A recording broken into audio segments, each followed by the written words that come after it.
Good morning, ladies and gentlemen. Welcome to our Legacy Ed News. It's Thursday, March 25th. Welcome to our audience. And we welcome you to our Legacy Ed News this morning. I'm excited to share that we have New York State Regent Nan Eileen Mead, who will be with us and talking openly and honestly around digital equity and assessment, just policies that we need to know and understand in the context of COVID, the pandemic, and reimagining and redefining schools as we move forward. So if this is your first time joining us on Legacy Ed News, thank you for making time to be with us this morning. Call a friend and anybody with a heart and let them know to join us. I'm Dr. Bartholomew, Dr. V from Partner with Legacy. Some quick format of our Legacy Ed News. So I always like to start with an update around some trending education news. And this is also March, it's Women's Month. And so we're excited to have Regent Mead with us and to recognize her for all of her accomplishments as a dynamic woman leader and transformational leader in the space. And so we look forward to learning more about her and her dynamic career as we talk this morning. So I'm going to get right into it because I'm looking forward to this conversation with Regent Mead and excited to talk about testing and digital equity and policy. So let me first get you some updates around some of our education news. I'm actually going to start international, and I'm going to start around STEM today. And so I want to recognize two Nigerian Americans who were recently elected into the United States National Academy of Engineering. So Professors Olunkutun and Professor Sobo Yejo from Nigeria were recently elected into the National Academy of Engineering. And you can find them in Stanford University. They are professors of electrical engineering and computer science. So congratulations to them. Also on the international news, I want to recognize South Korea. And so South Korea's school, Brank Some Hall Asia in South Korea, was recently awarded the International School of the Year for 2021. So what did they do that was so dynamic? Check them out. They had a student-led initiative producing security necklaces for girls in vulnerable situations in Nepal. So they were recognized for their work with student leaders and also their work around social justice around the US. And so we know that the pandemic is front and center, but there are also other things happening in education around policy we need to pay attention to. So in Delaware, there's a new bill that was prompted by the Delaware School Board to remove a board member. Now, certainly, we don't necessarily see that happening every day, but this is actually one to watch and one to consider in your local community. So they had a gentleman, Mr. Ronnie Williams, who sadly and unfortunately has been charged with 19 counts of felony rape and sexual assault against children. And there was no legislation to remove a board member. And so they recently, the Delaware School Board has recently gone on policy and to move forward to put some legislation in place to remove board members who have been charged or allegedly charged with a crime. And so it's something to consider as parents as you advocate for your children and to ask if those questions and if those policies are in place within your school board. I want to recognize Chicago. So Chicago has a discrimination lawsuit that was recently filed by Chicago teachers who lost their jobs when some schools had entire faculty members replaced with new teachers under the Board of Education's turnaround policy. Now, this is important because today we're going to talk about assessments. And so the lawsuit, it's a federal lawsuit that has been filed by hundreds of teachers and paraprofessionals, and mainly Black and African-American teachers who said that they were disproportionately affected by this turnaround policy, which rests on standardized tests, which reflect certainly some issues around race and income. And so it is a case to watch in Chicago. Also in Chicago, as we recognize Women's Month, congratulations and best wishes to Chief Education Officer LaTanya McDade, who recently announced that she will be retiring from her position. She was the first woman of color to lead Prince William County Public Schools, which serves over 90,000 students. And finally, I'm always mindful, North Dakota, as we talk today about assessments and learn more from Regent Meade, North Dakota has filed a waiver to the state and federal education department, asking for a waiver around their school year of accountability relating to the Elementary and Secondary Act. And so with regards to the pandemic, since we know so many of our students are not testing, so North Dakota has formally put in a waiver. This is a nice tipping point and starting point as we begin our conversation with Regent Meade. And so I want to first formally introduce her to our audience. Regent Meade is a member of the Board of Regents of New York State Department of Education since 2016. She is a strong family and policy and community advocate.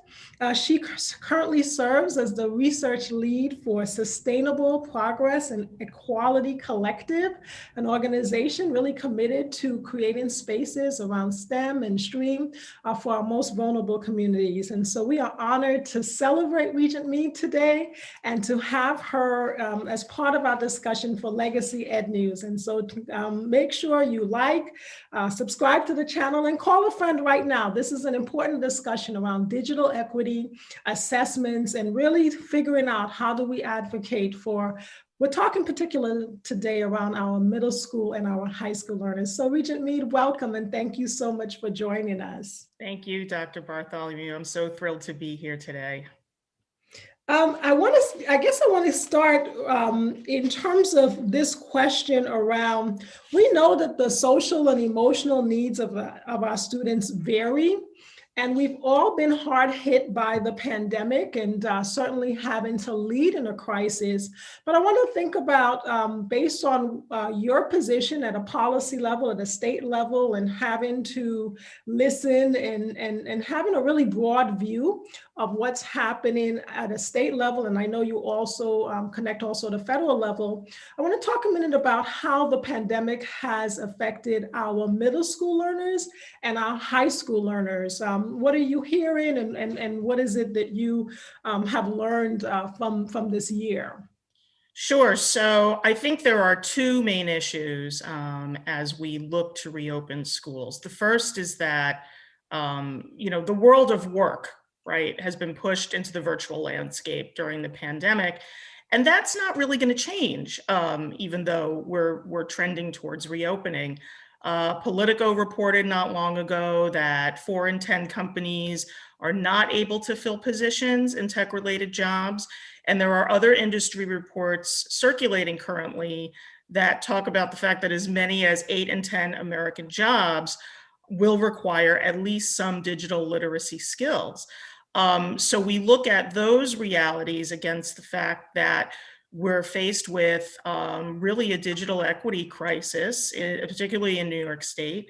And what does that mean for educators? It means that we've got to be empowered to help develop our young people in terms of their skill set so that they can be prepared for the 21st century workforce.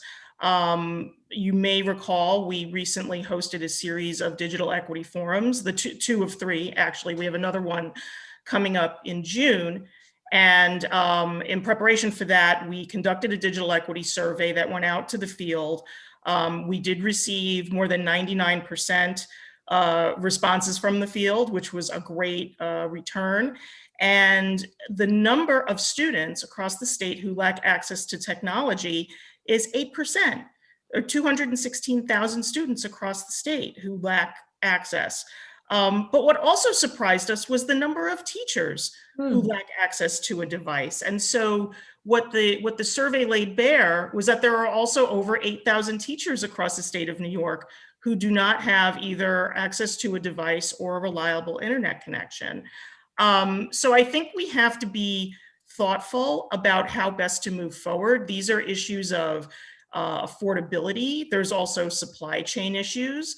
And those are issues that are bigger than ourselves. They require the involvement of our local, state, and federal lawmakers. Some are getting involved in that right now. Congressman Bowman has put up some draft legislation about the affordability and accessibility of internet access to our low-income communities.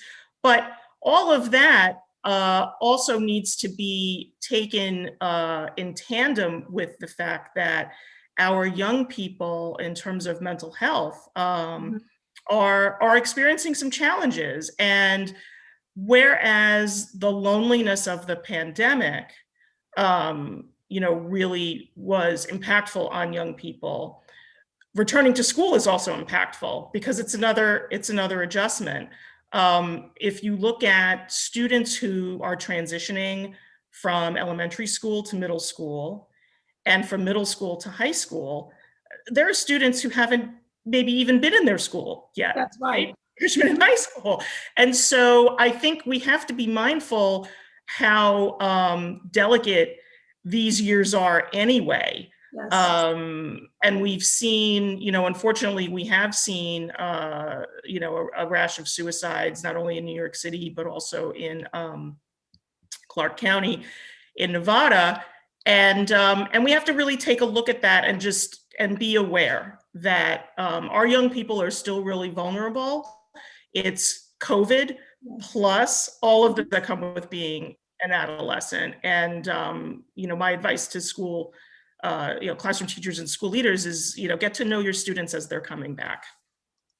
Well said. And I think we take it for granted, or we may have take for granted. We always imagined and talked about schools around it being only around efficiency, right? That it's efficient to have 30 students in a classroom.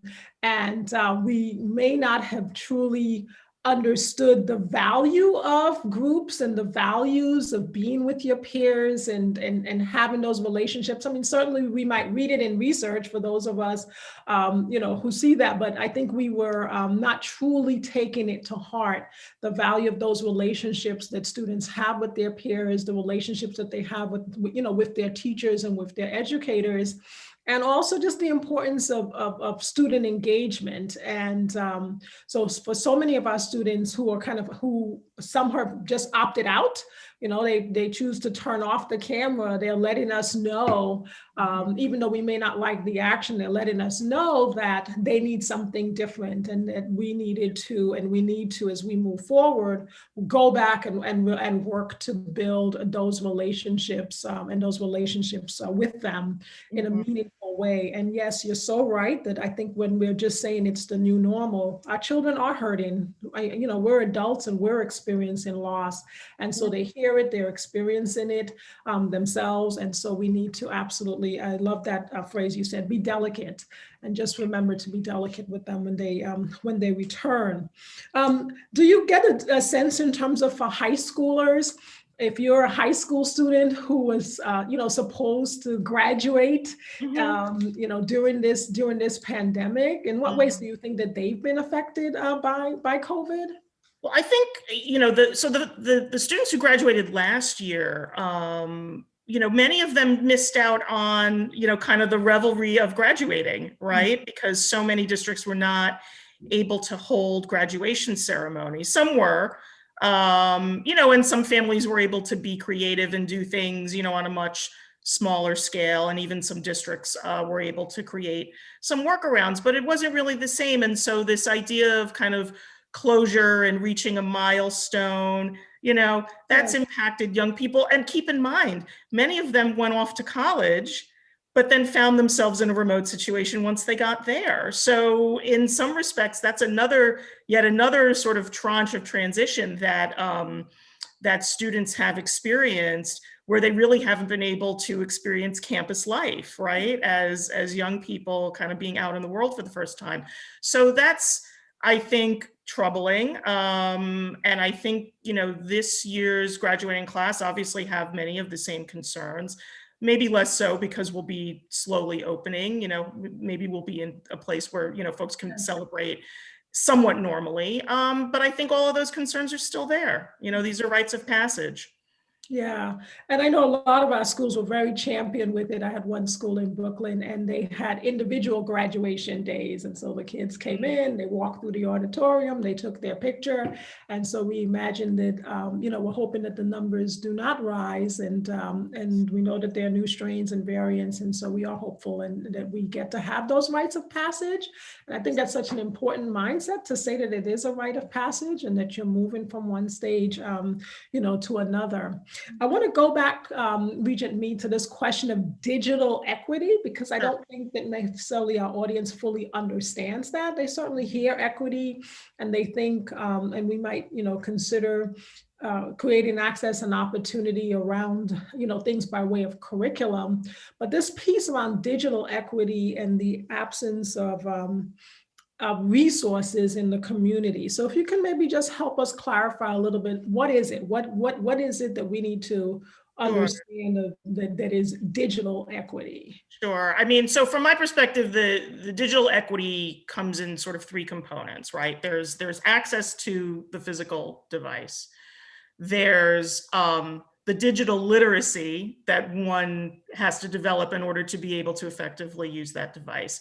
And the third is access to the internet, because you can have the device and not have access to the internet, and you'll only get so far with that.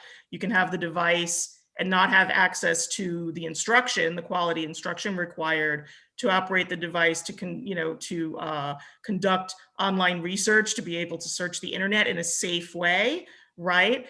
And without an internet connection, the other two do not complement the third. And so the approach, and actually there's a fourth component as well, which is professional development, because our teachers and educational leaders also, I think, will require additional training for those who have not already, how to bring the technological literacies into the curriculum, right, where it's not already being deployed. And so with all of that, there are a number of things that we need to look at. As I mentioned earlier, one of those is supply chain. So in our digital equity survey, there were a number of districts who said, well, we ordered devices, but they haven't arrived. And they're not going to arrive until, I think some were on order even until April. Mm-hmm. So for a student, however many students that is, who are waiting for a device, have been waiting the entire academic year for a device, I mean, that's devastating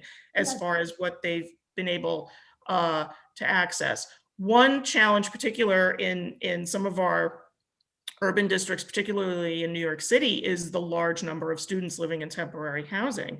So of the 200 and some odd thousand students without access, more than half of those are in New York City. And so that alone is a huge number for one district. And so it's something that, getting back to what elected officials can do, we really have to put some thought into infrastructure. Who should have access to the internet? Up until now, it's been a luxury. It's an add-on to your cable bill if you have the money. And now folks are increasingly saying, look, this is a necessity so that students can receive their education in an equitable way. And I so agree. And I think that for those in communities, in urban communities, I see it almost like the redlining of our communities, right? And years ago when we would redline communities and you couldn't get bank loans and things like that, it's the same redlining where we've been denied the infrastructure to be able to gain access and to have opportunity. I also feel like as I've talked to, as we engage with our teachers, we have gotten a win in some sense with our educators because their expectations have been raised, whereas before they might have been, accepting excuses from a student when they might say, oh, I want you to do this for homework and it's online. And the student might say, oh, I don't have access. At least now the expectation is raised that we need to give you access and we need to make this part of the curriculum, as you mentioned, in terms of workforce development. We cannot just keep reaching for low-skilled jobs within our community. that STEM is the pathway. So I do think that if we use this opportunity and seize this opportunity to close the digital divide, that we would be able to move forward, as a community. I'm also so thankful to have you, Regent Mead, because you are at a policy level on the Board of Regents, and New York State is the only state with regents. We know states do have different accountability measures, and I so appreciate it. There are some states where you go and you don't get test results. A kid might take a test in June and you don't see the results until sometimes even January or even later. So the Regents is tried and true in New York City. And a lot of my principals, when I shared with them that you would be on today, they had a lot of questions around the Regents and around this accountability piece. And so if you could just first, give us a sense of the complexities of the Regents testing, and some of the things that you're negotiating at a federal level, which certainly impacts us at a local level within a school. Sure. So there are sort of competing forces at the federal level and at the state level. So ESSA, the Every Student Succeeds Act, requires that students be assessed once in the high school years in each of the core subjects. The Regents exams, which are specific to New York State, are administered in part to fulfill that requirement, but historically, because the Regents exams have been around for decades, are really to fulfill the graduation requirement for the New York State diploma. So we asked the U.S. Department of Education for a waiver to waive requirements of that high school, and also for the 3 to 8 assessments as well in math and ELA. And I think you've seen in the press, not only once, but twice now, Secretary Cardona has indicated that no blanket waivers will be provided. That said, we are still hopeful. There are a number of other states that are still hopeful and are in ongoing discussions with the Department of Education that we might get a waiver. So that piece is still unresolved. However, what we have done is essentially decouple the Regents exams from the state graduation requirement for this year. So even if we don't get a waiver, right, which would require us to administer at least some Regents, we will not be holding for the graduation requirement. And so then it just becomes, and even within that, there are certain conditions that have to be met. So first of all assessments have to be administered in person, right? There's not going to be any online assessments this year. Districts cannot compel students to come in for the express purpose of taking the assessment. So for students who are, because let's be real, there are students who are still remote only, right? Yeah. Even though schools are opening, some families, and this is, I have to say, this is a unique time in that family choice is reigning supreme. It's the briefest of moments, it will reign supreme, where parents are really empowered to say, my son or daughter is going to continue remote learning. So if they're continuing remote learning, they do not have to come in to take that exam. And so with all of that, if we have to administer Regents exams at all, it's only going to be Algebra 1, ELA, Earth Science, and Living Environment, and Social Studies, and that's it. And so we, it's on a much scaled down level and only for the purpose of fulfilling the requirements under ESSA. And I think that certainly helps and thank you for that information, because even though, we get it through the news, but just to hear it from yourself, who sits on that policy board, and to hear the decoupling of it as it relates to graduation, especially when we have so many schools who are labeled by the federal government as schools in need of improvement. And so as our schools try to figure out, right, what is it that they need to do to ensure the rigor and to ensure that our students are being equipped with that cognitive backpack as they move from grade to grade and certainly to graduate. So last year in and of itself was a challenge, but I think that they were definitely worried about, how do I get my students in there? And there are also a lot of teachers who are not in the building. So teachers themselves are also, working from home as they, as districts try to figure out the testing and the vaccination and all of those things. I do think that the plus is that we were in such a testing culture anyway, and so much around. I value the Regents. I actually took it as a student myself. I graduated. Yep. Right. So I want that, but we know that sometimes the tracks lead to different places. And so it's a unique opportunity, once again, as we reimagine schools, to think about the nature of assessments and how do we create a space where assess means to sit beside. How do we create that learning culture within our classrooms for teachers and also for students themselves to sit and to become reflective as they go through their curriculum. I'm mindful of the time to our audience. Please make sure you like and subscribe. We're honored to have Regent Mead here with us, an educator with more than 2 decades of experience and expertise talking to us today around digital equity and assessments. I want to just ask another question around the workforce development. And you talked about the technology skills that we may need for our students to be successful. What do you see by way of just I guess curriculum changes or things that we need to do better within our curriculum to fill that void or to kind of have this forward-thinking vision of workforce development and STEM, and also, and for those who know Legacy, we are near and dear to our STEM heart, so we're always excited when we have a member of a policy board talking STEM. It's not every day, so we're honored that Regent Mead has that commitment as well. So if you can share a little bit about what as you rethink workforce development, what do we need to consider in that digital curriculum?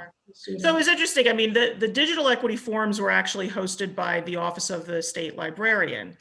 And as the role of the librarian has evolved, kind of the 21st century, now many of us call them library media specialists, right?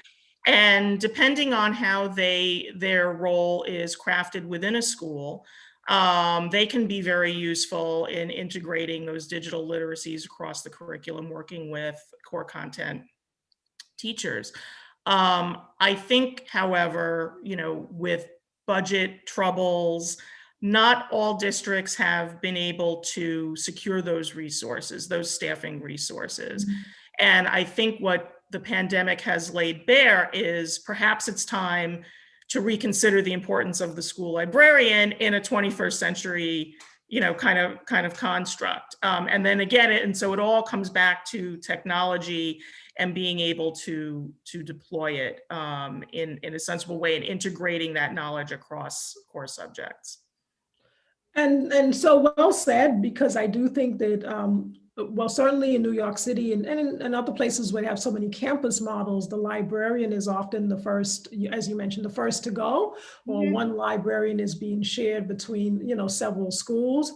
And I do, once again, I think that as much as this pandemic has been extremely challenging emotionally, and we've had such a sense of loss, it is a unique opportunity to reimagine. And so our schools, to give a purpose to research. And as we see, COVID is all around science, right? If you don't know how to make sense of the data when people are choosing to not wear masks and all of these things, it's fundamentally an understanding of science and an understanding of research, and to be able to give our students and adults and community the awareness and the tools that they need to make life decisions about things that impact them. So we are hopeful as well around this digital literacy in STEM and also statistics as well. You can't move forward in this world without an understanding of data. So this is also really a core piece. No more low skill jobs. Like, let's see, reimagine for our communities, the tech jobs, and claim them back, and claim them for our children if we're going to change the school to prison pipeline. It's interesting to that point. I mean, one of the things that I was shocked to discover in preparing was the fact that two of the most widely used devices, the iPad and the Chromebook, are not manufactured in the United States. And why is that? It's because the workforce overseas has the technical skills that we do not have here, right? Yeah. And I think that's something we really have to think about as we move forward. And we can fix it. We have enough people in the Bronx. We have enough people across the state of New York, and we can become a beacon for STEM and a beacon for transforming our communities. And we have to have a vision. We have to have a vision for our communities, and to let our children know that they're worth it, and let our families know that they can succeed in math. They can succeed in the sciences. As we kind of come to a close, it is Women's Month, Regent Mead, and we're so honored to recognize you for your dynamic leadership. There's something really special and beautiful about education. I always remind our teachers, it's been really great to me. And it's one of those few careers that actually does offer a ladder where you can, right? You can elevate and you can level up to different positions, which you often don't find in, in a lot of other industries.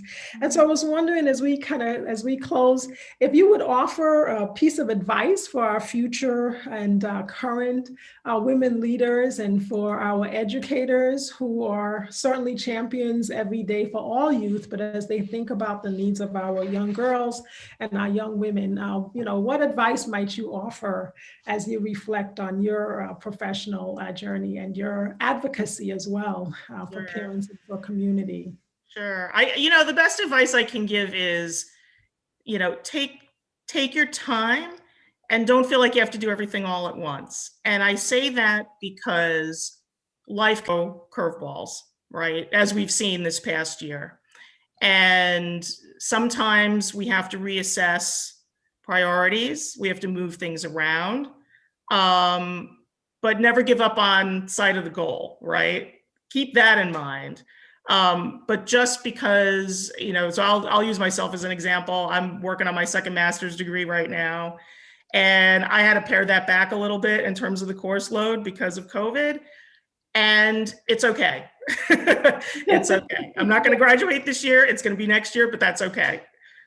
Oh, well said. Well said. Thank you so much, Regent Mead. So I heard you talk about being delicate with our students, advocating for policy and for our elected officials to address the digital divide, rethinking what we do by way of digital literacy and awareness and access and opportunity for our families. And I love that piece of advice. Take your time.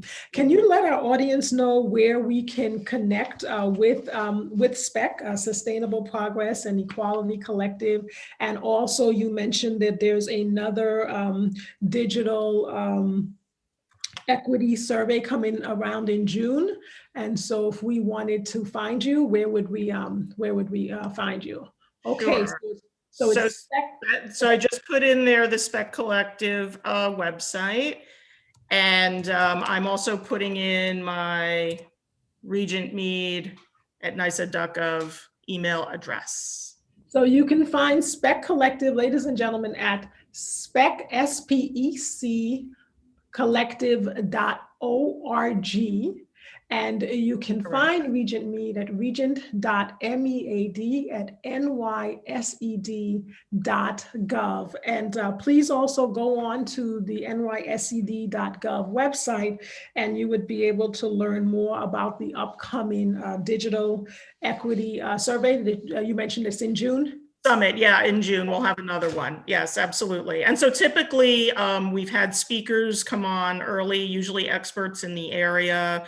Each of the members is given the opportunity to say, some opening remarks. You'll hear from Commissioner Rosa and Chancellor Young. So it's a good opportunity to get to know our thoughts and priorities as we move forward on this issue.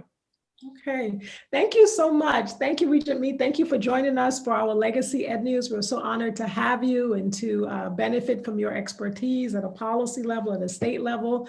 It certainly gave us and me a sigh of relief as we work with our high schools around the assessments to know what they need to know and understand about the decoupling of the regions with graduations, but still keeping the rigor on and focused in on getting to know and to supporting our learners.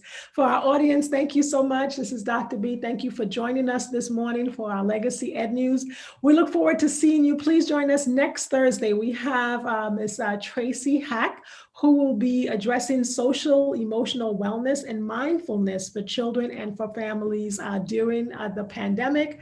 And of course, in April, we will be doing our Legacy webinar on transformational leadership, and we will continue our Legacy Ed News and the Dr. Selma B Show on Sundays. We thank you once again for joining us, and we're wishing you a great day. And for those, Saturday is Passover, and wishing everyone a happy Easter and a joyful Easter as we move forward into summer and enjoying, this season. And please continue to stay safe. And Regent Mead, thank you so much. Thank you.